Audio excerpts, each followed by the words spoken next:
Boa noite a todos. Que bom que você decidiu uma vez mais estar aqui conosco. Sejam todos muito bem-vindos à Nova Semente, uma comunidade adventista do sétimo dia que existe para que juntos possamos continuamente viver uma experiência real com Deus. Também eu quero saudar você que nos acompanha pela TV Novo Tempo, através do programa Viva, uma experiência real.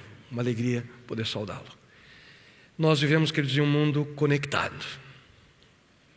Poder e influência de diversas plataformas associadas à internet tem mudado literalmente a maneira pela qual nós, como seres humanos, nos comportamos.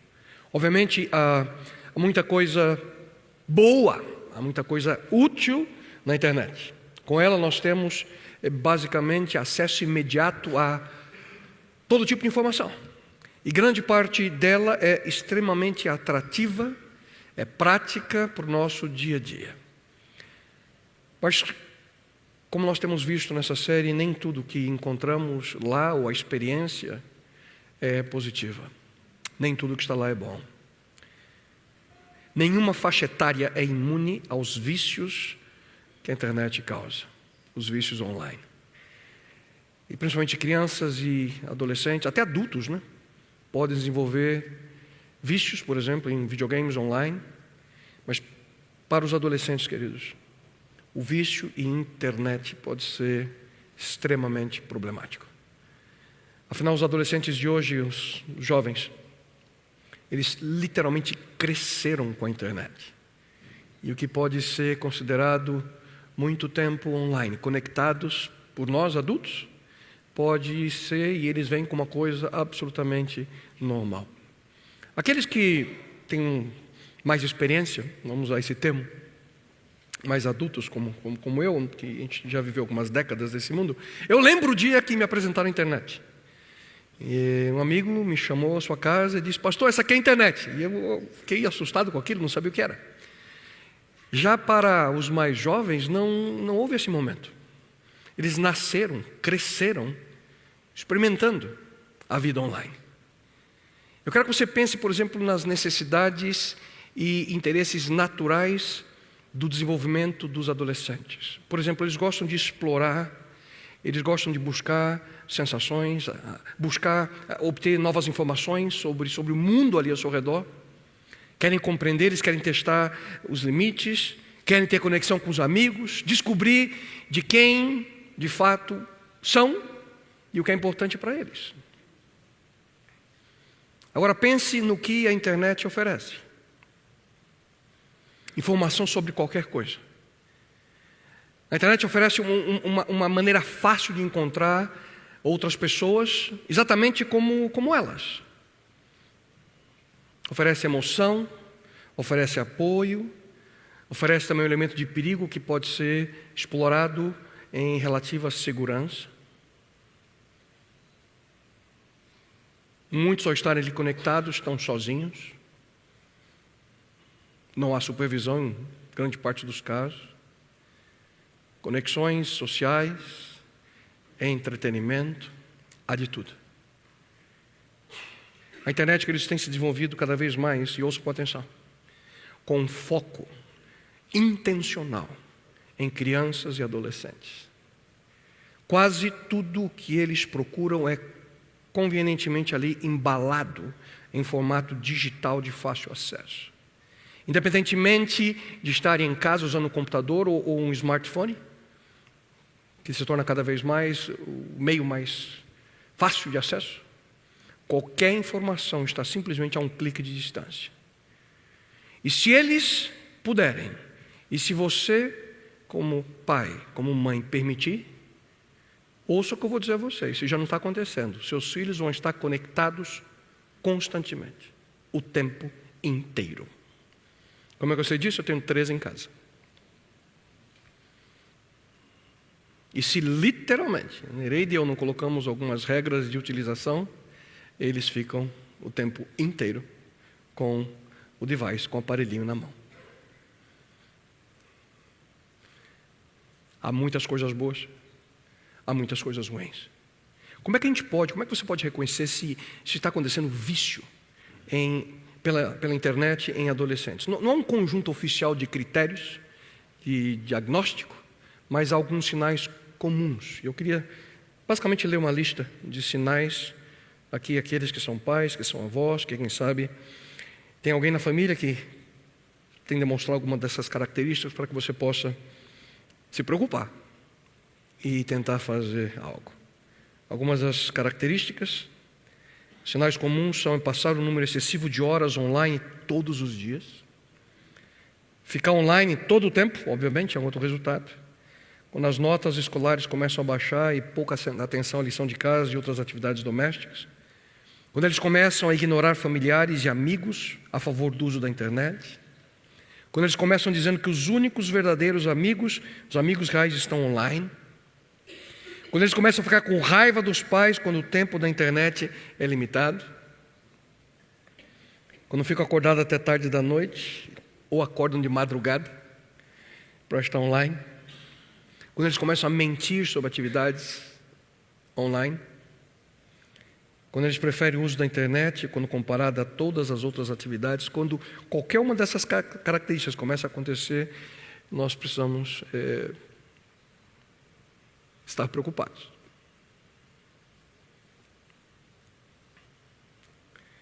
Se não determinamos e não criamos algumas regras, dificuldades teremos, queridos. Problemas de conexão excessiva. Será que há uma alternativa? Sim, há. Sem dúvida. Nós podemos viver e ensinar nossos filhos.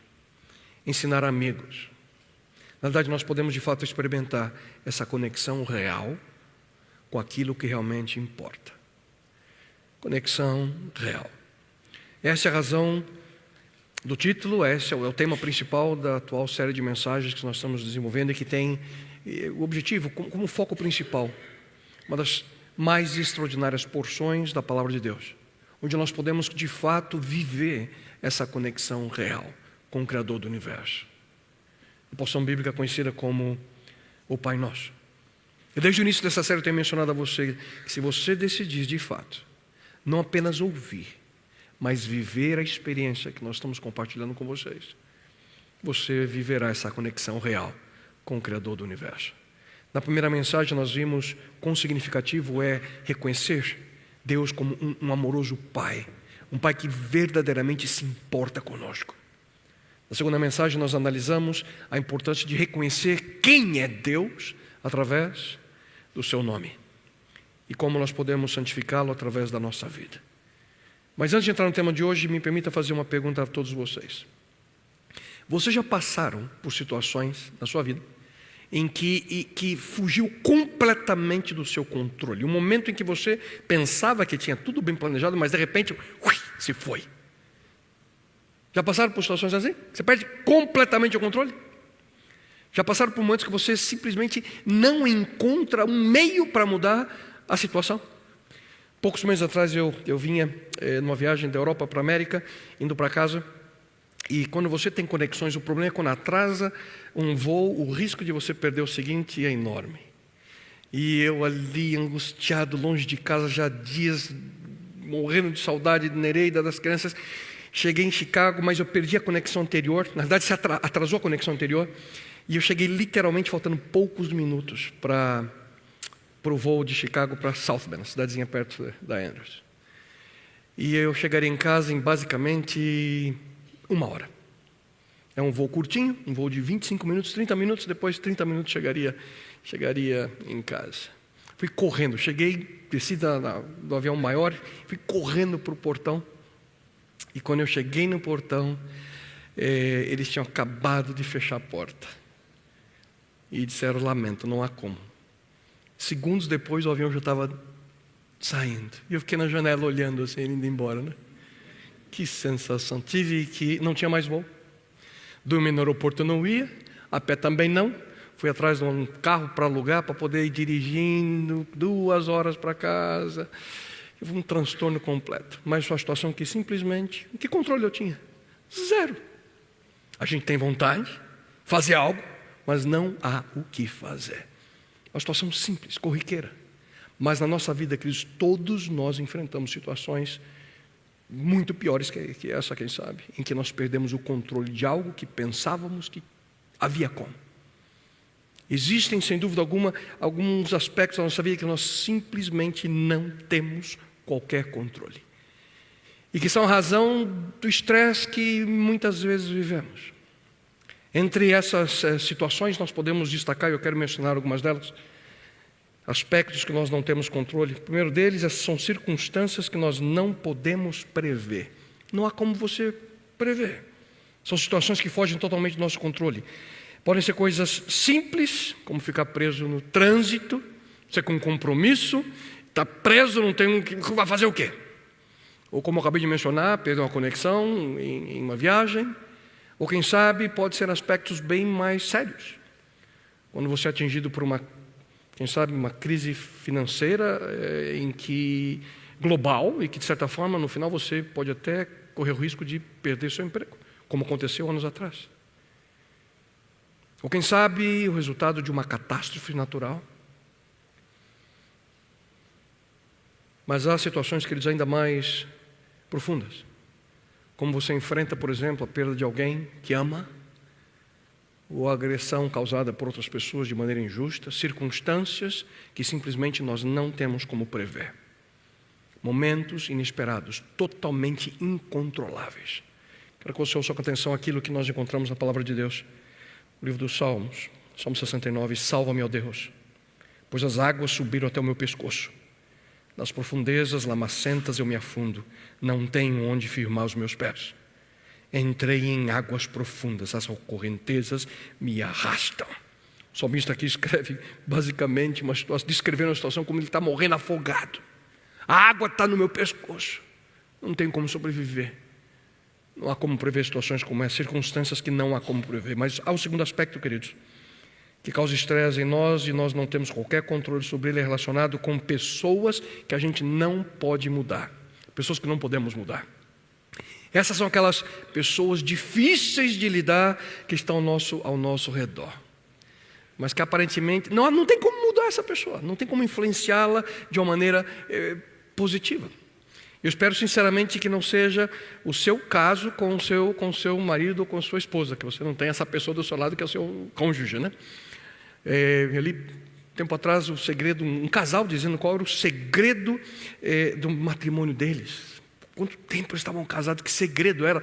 E aí o marido disse que toda semana eles saem pelo menos 2 vezes para comer fora, apreciar a comida, ter um momento de paz e um momento único de prazer 2 vezes por semana. O marido saía na segunda e a mulher na sexta-feira. Tem gente que é difícil, né? Como é difícil eles mudar pessoas assim. Não importa como agradável você tente ser para algumas dessas pessoas, às vezes não importa quão delicado e sensível a gente tenta ser, parece que elas não percebem o nosso esforço em poder encontrar uma solução pacífica para uma determinada circunstância, uma determinada situação. Na realidade, grande parte dessas pessoas são ingratas, na realidade, porque nada está bem para elas. Sempre buscam colocar a culpa por tudo que está errado na vida delas em outras pessoas. Esse tipo de gente também causa grande estresse na nossa vida. E, infelizmente, o que você vai fazer? Não há o que fazer porque você não consegue mudá-la. Em alguns casos, quando nós menos esperamos, algumas delas tornam-se até mesmo inimigas. Você conhece gente assim? Davi passou por situações similares a essa, que acabei de mencionar a você, e ele diz o seguinte, ele rogava a Deus: não se alegrem de mim os meus inimigos gratuitos. Mas por que será que Davi chamava essas pessoas de inimigos gratuitos? Ouça só o que ele diz: os que sem razão me odeiam são mais do que os fios de cabelo da minha cabeça. Muitos são os que me prejudicam sem motivo. Muitos os que procuram destruir-me. Sou forçado a devolver o que não roubei. Quão difícil é lidar com pessoas que você não consegue mudar, algumas delas se tornam seus inimigos. Você já passou por situações assim? Do nada você vê em apuros por aqueles que te prejudicam sem motivo. Mas já um terceiro aspecto que causa enorme estresse na nossa vida, são sofrimentos que nós não podemos explicar. Quando a gente passa por um momento difícil na nossa vida, de dor, sofrimento, e a gente não entende, não sabemos o porquê da situação, ou quem sabe a causa. A gente, quando consegue perceber, quem sabe, um propósito por detrás, quando a gente consegue, quem sabe, entender uma das razões pelas quais aquilo aconteceu na nossa vida, é mais fácil superar a dor. Mas quando você não entende o motivo, não consegue achar nenhum propósito, não consegue responder os porquês que aquela situação causa, sem dúvida alguma, naquele momento é complicadíssimo passar pelo sofrimento. Nessa semana eu soube de uma amiga de infância, minha idade,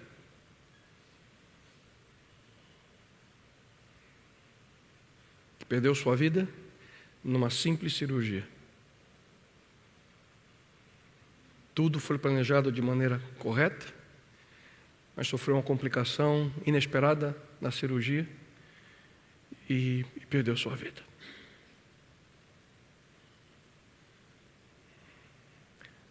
Situações como essa é difícil a nós como seres humanos entendermos, aceitarmos. E Davi também passou por momentos de profundo sofrimento, dor inexplicável. Esvaem-se os meus dias como fumaça, meus olhos queimam como brasas vivas, como a relva ressequida está o meu coração, esqueço até de comer, de tanto gemer estou reduzido a pele e osso, não consigo dormir, pareço um pássaro solitário no telhado, cinzas são a minha comida, e com lágrimas misturo o que bebo. Que situação difícil é essa, não? Sofrimento, dor. Momentos de sofrimento que simplesmente não há como explicar. E são nesses momentos que geralmente nos levam a perguntar: por que comigo? Por que agora? Por que desse jeito? Por que assim? E esses aspectos da vida humana acontecem, queridos, e nós não temos qualquer controle sobre eles. Não temos controle. Circunstâncias que a gente não tem como prever, pessoas que a gente não consegue mudar e sofrimento que a gente não consegue explicar. E nesses momentos não há nada que possamos realmente fazer a não ser aceitar. E aqui a única solução é entrega. É uma entrega total a Deus. Nesses momentos. E repito, a única solução para superar momentos como esses que acabei de descrever é uma entrega total a Deus. Por que eu mencionei tudo isso? Porque isso, queridos, nos leva à segunda sentença do Pai Nosso. Cristo disse: venha o teu reino, seja feita a tua vontade, assim na terra como no céu. E como mencionei há pouco, nas duas primeiras mensagens dessa série, nós analisamos a primeira frase da oração modelo do Pai Nosso. Pai nosso que estás nos céus, santificado seja o teu nome. Falamos sobre o tipo de Pai que é Deus e quão maravilhoso é o seu nome. E na sequência vem o desafio de entrega. Na sequência vem esse desafio, queridos, de aceitação. Entrega e aceitação. Venha o teu reino. Seja feita a tua vontade, assim na terra como no céu. Essa é a entrega e aceitação que infelizmente muitos não conseguem entender. Na verdade não sabe qual é o significado. Não percebe os benefícios que esse tipo de atitude traz para a vida diária. Após a última mensagem, eu conversando com um casal de amigos, a esposa me disse: pastor, quantas e quantas vezes já mencionei, já disse de maneira de memória, repetindo o Pai Nosso, mas nunca pensei nas palavras dessa forma. E é exatamente o que acontece com essa sentença. Venha o teu reino, seja feita a tua vontade, não a minha.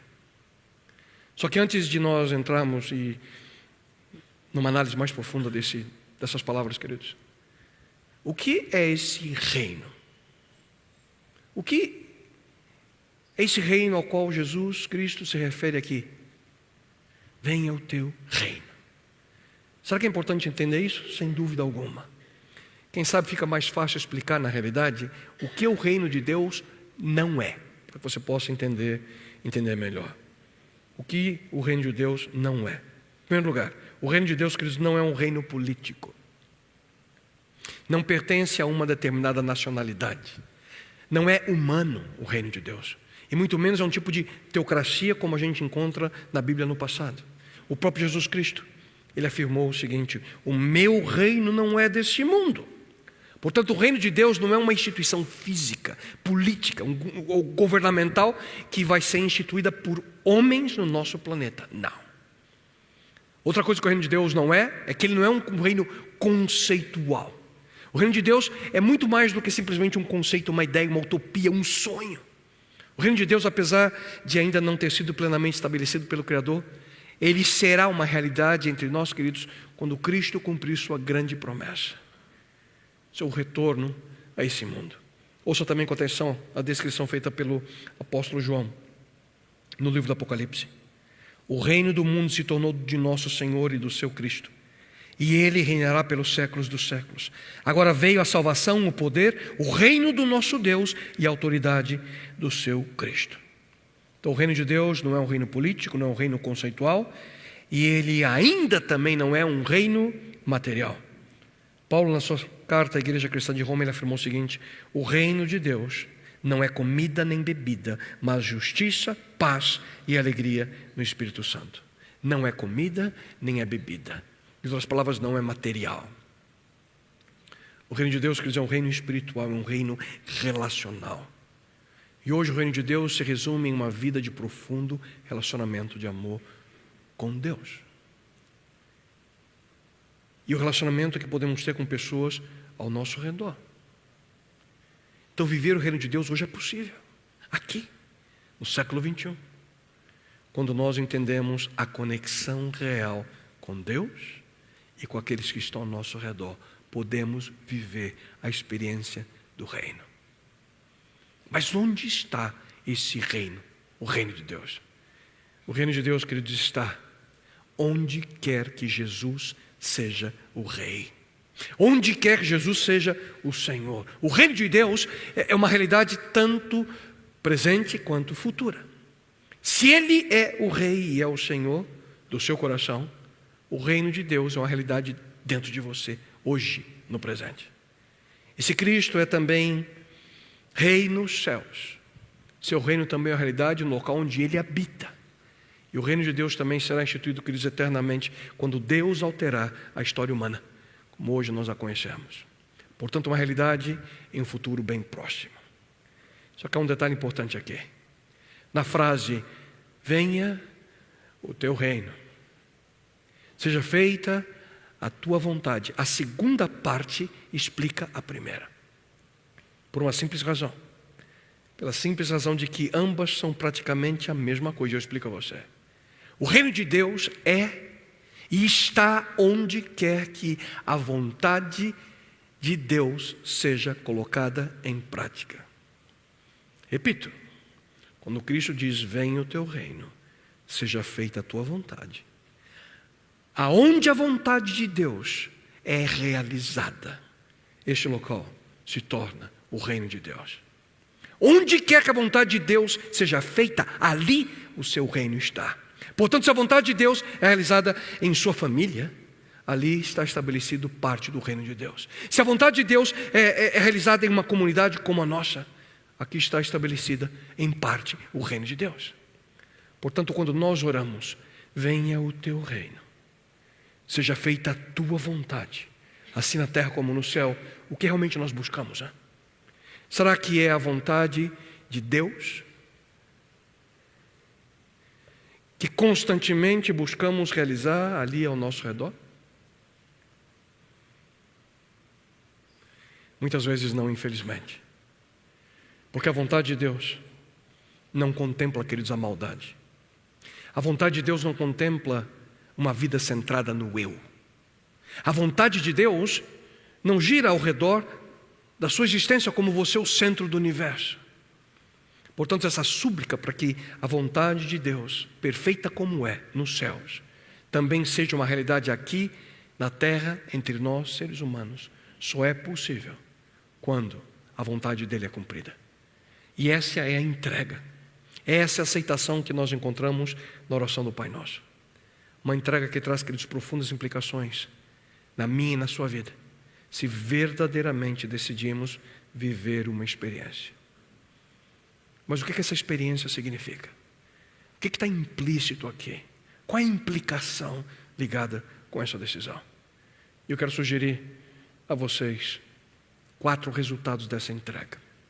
Quando a entrega é real, algo acontece. Eu gostaria que você tomasse, quem sabe, nota e que você possa lembrar-se. Não somente hoje, mas a cada dia da sua existência nessa terra. Quais são os resultados quando a entrega ocorre? Resultados de uma entrega real a Deus, tendo por base a segunda sentença do Pai Nosso. Resultado de uma entrega real. O primeiro resultado é que nós abrimos mão do controle exclusivo da nossa vida. Ai, ai, ai. Abrimos mão do controle exclusivo da nossa vida. Cada manhã, quando você acorda, você precisa decidir quem tem as rédeas da sua vida em suas mãos. Você ou Deus. Cada dia essa decisão é tomada. O problema é que existem muitas coisas na nossa vida que nós não queremos perder o controle. Existem muitos conselhos na palavra de Deus que nós preferimos ignorar, porque não se encaixam no estilo de vida que a gente quer ter. Há muito conselho na Bíblia que nós não queremos nem ouvir porque não são agradáveis aos nossos ouvidos. E nos forçam a sair da zona de conforto, e a gente prefere viver na zona de conforto. O problema é que você e eu, nós queremos criar as nossas próprias regras. O ser humano quer ditar o ritmo de vida conforme o interesse e o anseio que tem no coração. E com isso, simplesmente, nós não permitimos que Deus seja o Deus da nossa vida. Deus, em sua palavra, Ele afirma o seguinte: saibam de uma vez por todas que eu sou Deus. Eu acabei de ler na Bíblia Viva.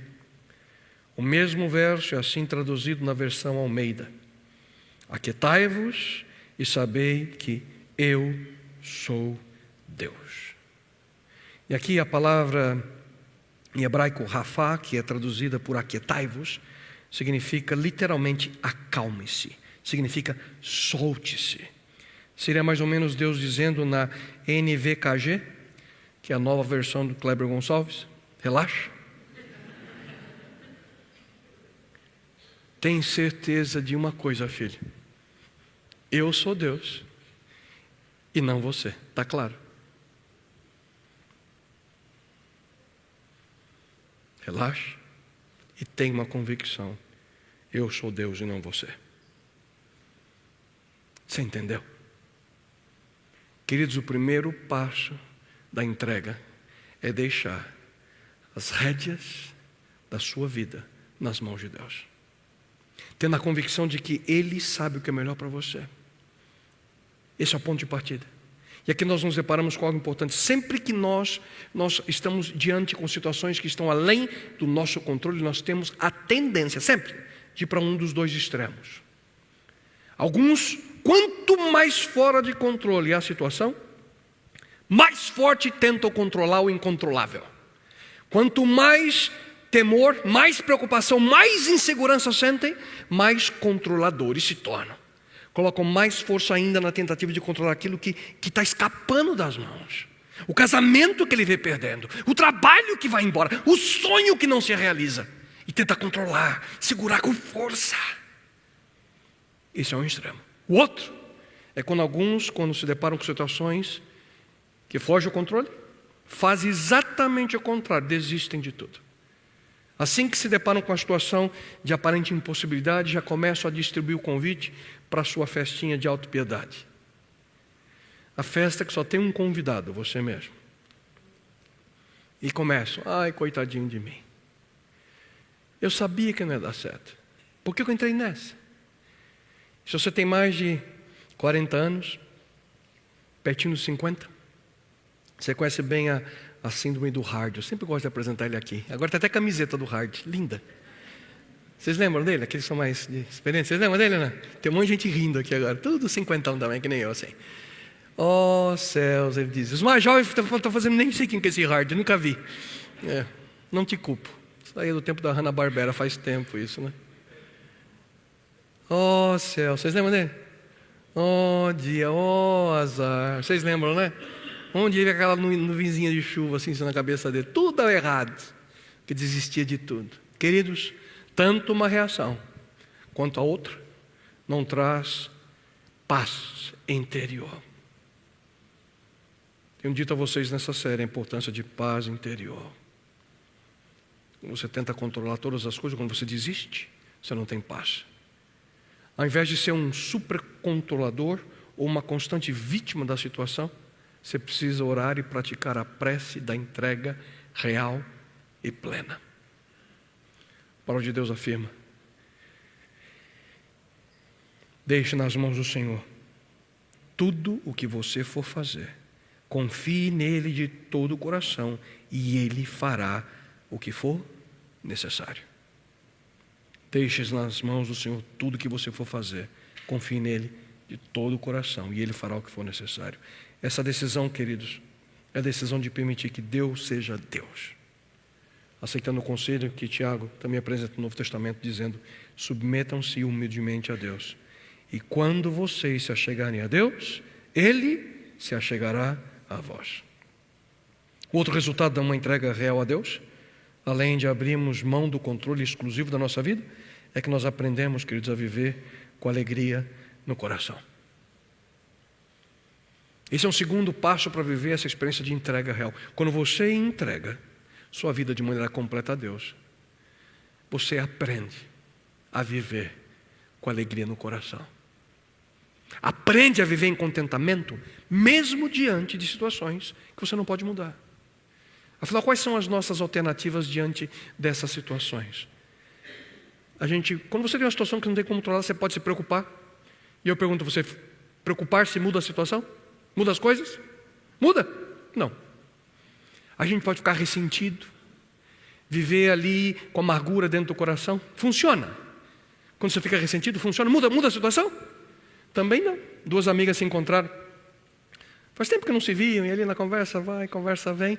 Uma diz para a outra: uma outra amiga minha de longa data me perguntou se eu estava ressentido com ela. Você acredita? Que absurdo! E a outra perguntou: o que você fez? Eu nunca mais falei com ela. Ressentimento, amargura no coração, queridos. Culpa. Alguns sentem culpa, remorso, vergonha. Muda as coisas? Não. A gente pode sentir pena de nós mesmos. Funciona? Também não. A gente pode viver com medo, apreensivo ali quanto ao futuro. Também não muda a situação. Somente existe uma coisa que você, querido, pode de fato fazer diante de situações que você simplesmente não pode mudar. Você pode aceitar a viver com a perspectiva adequada. É quando a gente aprende a viver em contentamento, mesmo diante dos desafios da vida humana. E é um exemplo bíblico que é extraordinário quanto a isso. O apóstolo Paulo ele compreendeu muito bem o que isso significava. Ouça com atenção aquilo que ele fala dessa experiência. Aprendi, diz ele, a adaptar-me a toda e qualquer circunstância. Sei o que é passar necessidade e sei o que é ter fartura.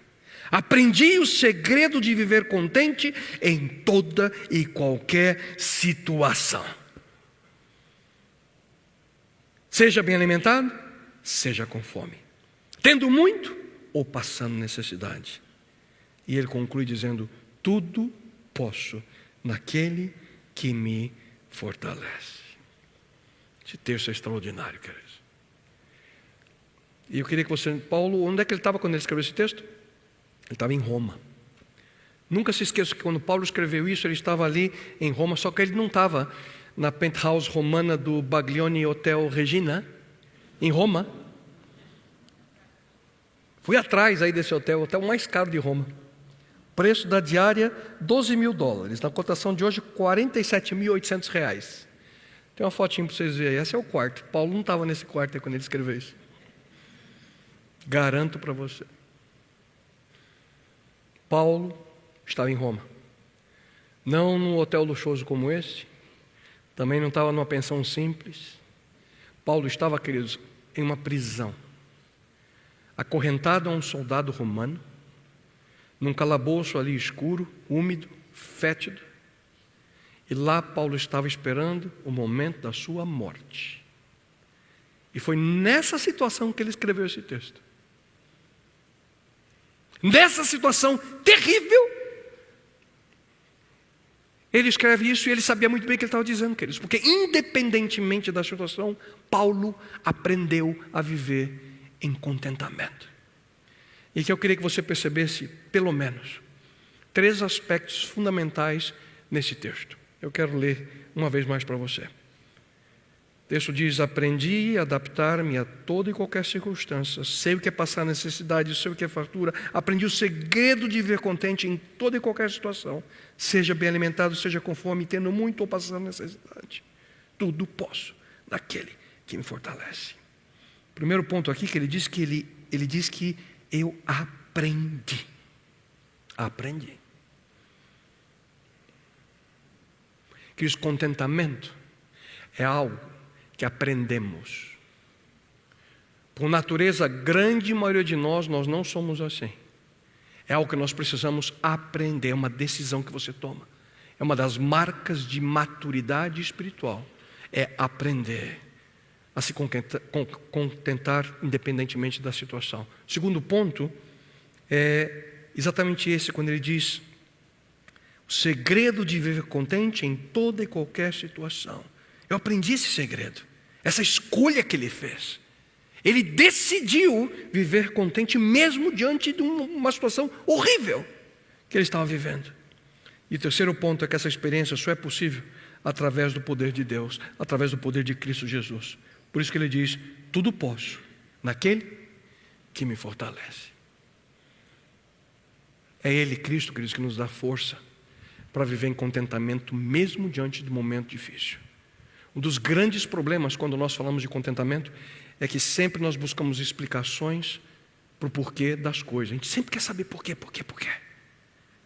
Como Deus não conta em detalhes cada pormenor das coisas que acontecem ao nosso redor, a gente não vive a entrega real.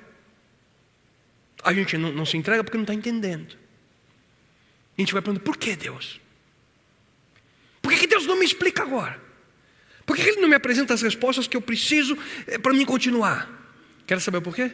Porque Deus está te testando. Ele está testando você para que Ele possa ver se você deixa o controle da sua vida nas mãos dEle, ou se você vai aprender a viver em contentamento mesmo sem ter todas as explicações que você imagina serem necessárias. E muitas vezes a gente se esquece, né, de que explicação, se é que a gente ia entender, por si só, nunca tira dor. Alguém aqui já sentiu dor e foi no médico? Aí o médico diz que tem que tirar um raio-x, né? Ele vai e tira o raio-x para ver, depois que está com o exame na mão, a dor passou? Não, né? Está vendo, mas não passa. Exames não tiram a dor. A explicação não tira a dor. Mesmo se Deus explicasse para nós, não tiraria a dor. Se é que você entenderia a explicação que Ele ia te dar. Queridos, me permitam perguntar a você: o que realmente nós precisamos quando as dores e sofrimento da vida surgem diante de nós? O que você e eu realmente precisamos não é da explicação de Deus. O que nós precisamos é da presença dEle na nossa vida. Não é da explicação, é do poder de Deus em nossa vida. Em situações assim você precisa dEle, de Deus, sua presença. Você precisa do amor dEle ao teu lado. Você precisa estar conectado com Ele. E é por essa razão que também a Bíblia também nos diz: descanse no Senhor, espere pacientemente pela sua ação. E é isso que você precisa fazer. Isso é aprender, queridos, a viver em contentamento. É aprender a viver com alegria no coração, independentemente da circunstância. E obviamente aqui quando a gente diz viver em contentamento, não significa você sorrir com alegria quando você está passando um momento de dor. Não, isso é loucura. Como seres humanos nós sentimos dor, sentimos tristeza. Contentamento, queridos, não é simplesmente o estado. Contentamento é uma atitude. Mesmo diante do problema, dizer: eu aprendi. Eu aprendi porque eu confio em Deus. Alegrar-se significa uma atitude de entrega. Entregar-se a Deus implica abrir mão do controle da sua vida e viver de forma com esse contentamento, independentemente da situação. Só que isso não é tudo. Há um outro resultado quando você vive essa entrega real. Apenas recapitulando, o primeiro deles é quando esse resultado é quando nós abrimos mão do controle exclusivo da nossa vida, aprendemos a viver com alegria no coração. Um terceiro resultado é que nós confiamos nossos planos integralmente a Deus. Não sei se você já percebeu, mas muitos dos nossos planos mudam, e muito. Eu mesmo faço grandes planos na minha mente, mas eles vivem mudando. A questão é que nós temos planos, mas nós também temos problemas. E os nossos problemas, eles mudam nossos planos. Simples desse jeito. Funciona mais ou menos com o trabalho daqueles que trabalham controlando o voo de aviões. Controladores de voo. Tem um avião atrás do outro, né? E aí eles vêm numa sequência. Na nossa vida basicamente funciona assim: quando a gente aterriza o problema número 1, o problema número 2, ele vira prioridade. E quando o problema 3 vai para o lugar do problema 2, e daí quando o problema 2 aterriza, o problema número 3 virou o número 1. E o problema 4 vira o número 2, e o quinto vira o número 3. Vocês entenderam? A questão não é lógica, queridos. A questão é que sempre nossos problemas mudam de prioridade. Isso é vida. E o resto dela, você é forçado sempre, constantemente. A gente fica aterrissando aviões da nossa vida. Quando você tira a atenção de um problema, o que acontece? Aparece outro. Por que afinal nossos planos não funcionam? Ou melhor, por que nós temos tantos problemas? Já pararam para pensar?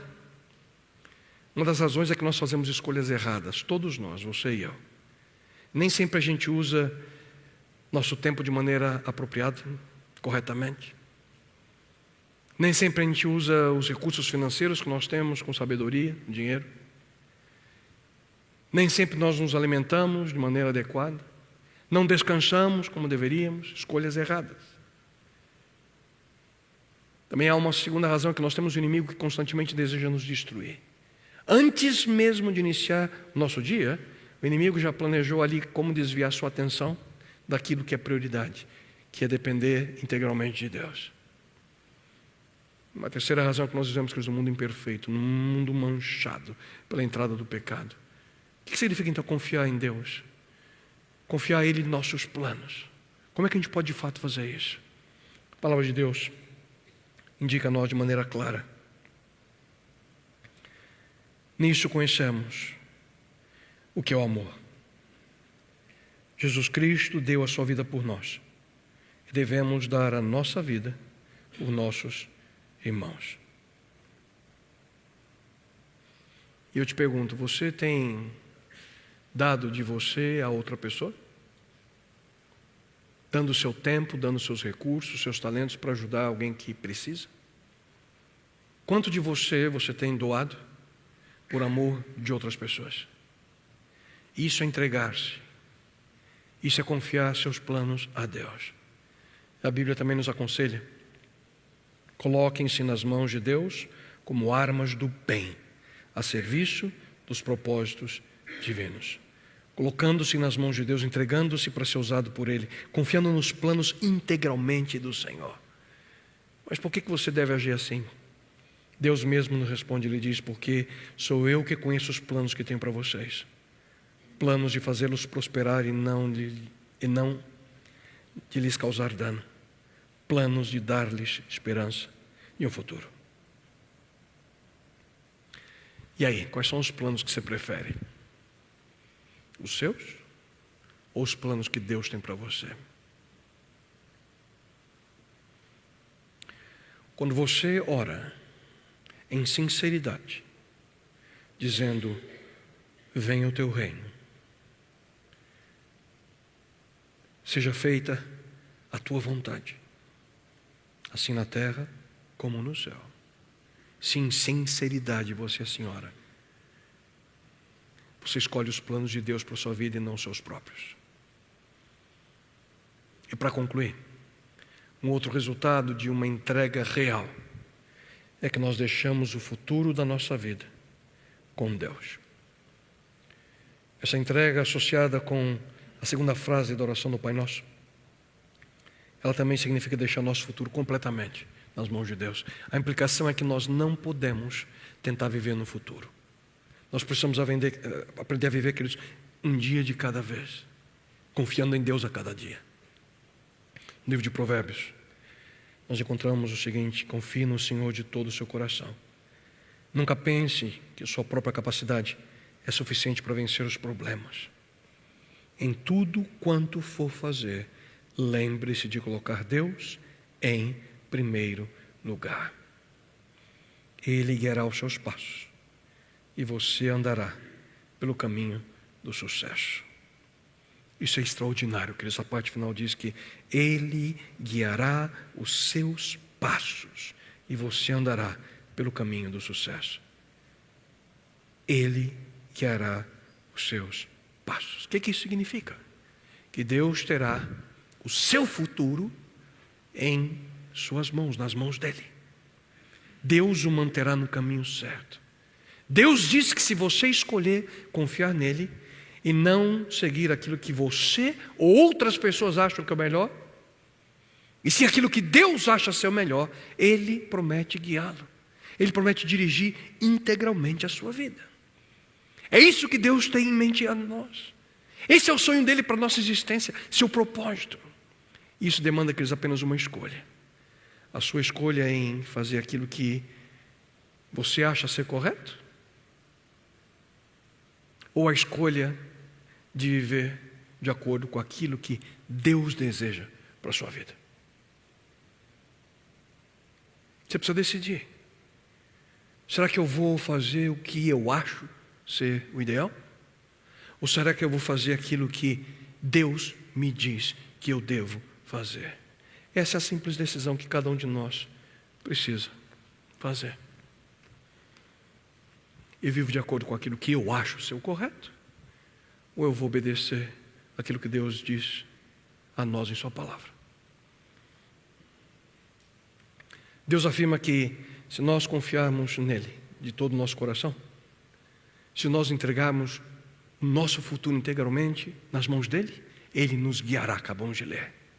Ele nos mostrará o caminho que devemos seguir. Quero que o senhor ouça com atenção essa linda promessa. O Senhor observa passo a passo a vida de quem obedece a Ele de coração. Preparou para eles uma recompensa eterna. Na época de dificuldades, eles não ficarão sem ajuda. E aqui nós temos duas certezas.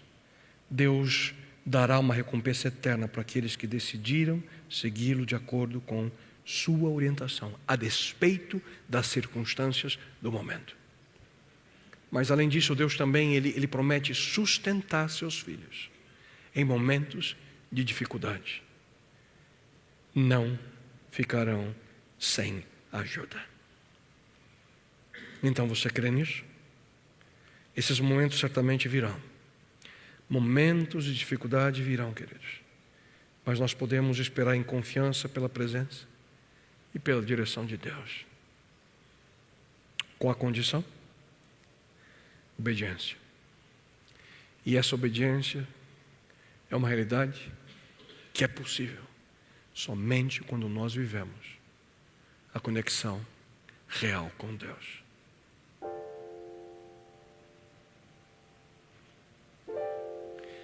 E aqui vai e fica com vocês a pergunta final, e a mais importante de todas.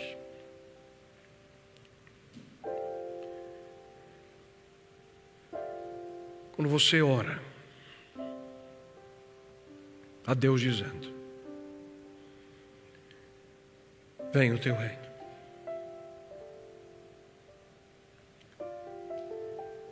seja feita a tua vontade, assim na terra como no céu. Será que você realmente entende o que isso significa?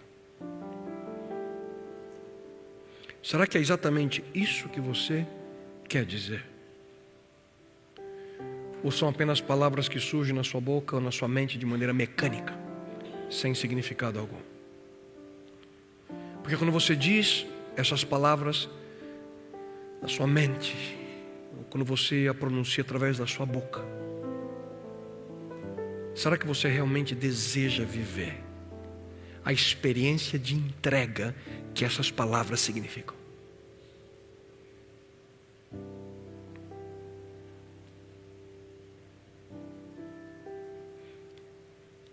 Qual é a área da sua vida que você ainda não entregou completamente a Deus? Que parte falta? Talvez você já entregou a cozinha da sua vida, o quarto da sua vida e a sala da sua vida. Você já entregou? E o armário da sua vida você já entregou a Cristo? A garagem da sua vida você já entregou a Deus? Qual parte da sua vida você ainda segura e você ainda não entregou de maneira completa para Deus? Alguns ainda não entregaram sua vida sexual para Deus, porque pensam assim: eu sei o que Deus diz a respeito do sexo, que foi criado por matrimônio entre um homem e uma mulher. Só que eu acho que eu vou viver de uma maneira diferente, porque eu acho que assim é melhor. Resultado? Uma vida sem a bênção completa de Deus. Já outros não entregaram sua vida financeira a Deus. Inconscientemente preferem viver administrando suas finanças sozinhos, sem atentar para a instrução que Deus apresenta para essa área e a importância dessa área na nossa vida. Resultado? Vivem uma vida sem a completa bênção de Deus.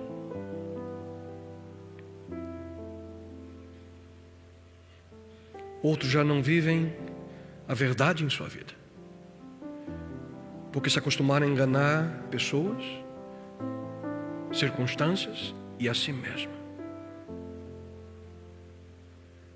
Porque não vivem de acordo com o que Deus fala a respeito de viver a verdade. Alguns mantêm um pecado secreto que ainda não entregaram inteiramente para Deus. Um hábito, um defeito de caráter. Você sabe o que eu estou dizendo. Alguns nunca entregaram sua vida de maneira completa para Jesus Cristo. Mas quem sabe hoje, queridos, nesse exato momento,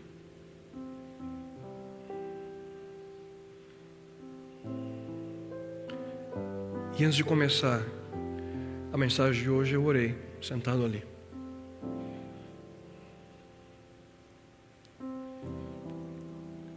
Senhor, se essa pessoa está hoje aqui, que o Senhor a toque. Se essa pessoa que já assiste, que o Senhor a toque. E quem sabe hoje seja o momento a oportunidade que você tanto precisa, para que de uma vez por todas você entregue esse pedaço da sua vida que ainda você controla com suas próprias mãos. Então, qual área da tua vida você ainda não entregou para Deus? Você não está cansado de lutar? Você não está cansado de tentar controlar todas as coisas ao seu redor? Feche seus olhos.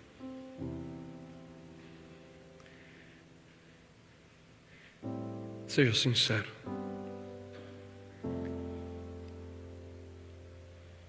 Entregue de uma vez por todas tudo a Deus.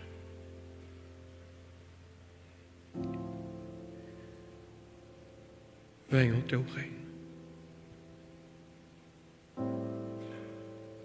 Seja feita a tua vontade, assim na terra como no céu.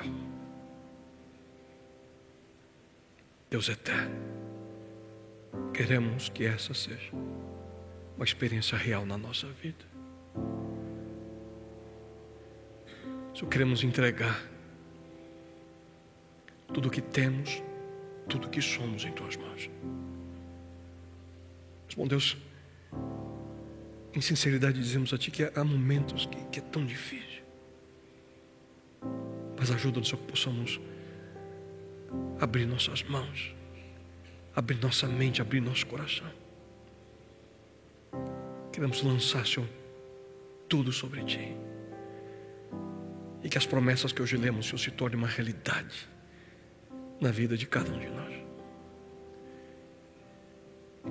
Bom Deus, essa Tua filha que está aqui hoje, nessa noite, esse Teu filho que está aqui hoje sentado, essa família que nesse momento assiste, ouve essa mensagem, que hoje seja o dia de um reinício, que hoje, bom Deus, seja o dia do milagre,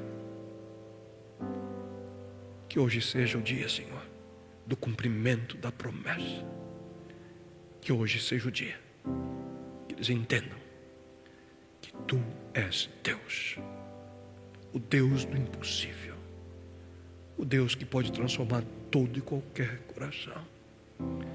E a Ti, esse Deus, o único Deus, entregamos nossa vida de maneira completa e plena, Senhor, nesse momento.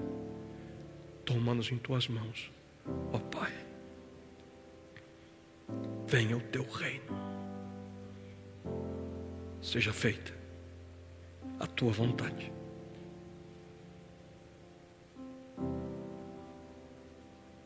Seja feita, Pai, a Tua vontade, aqui na terra, como no céu. Amém, Senhor.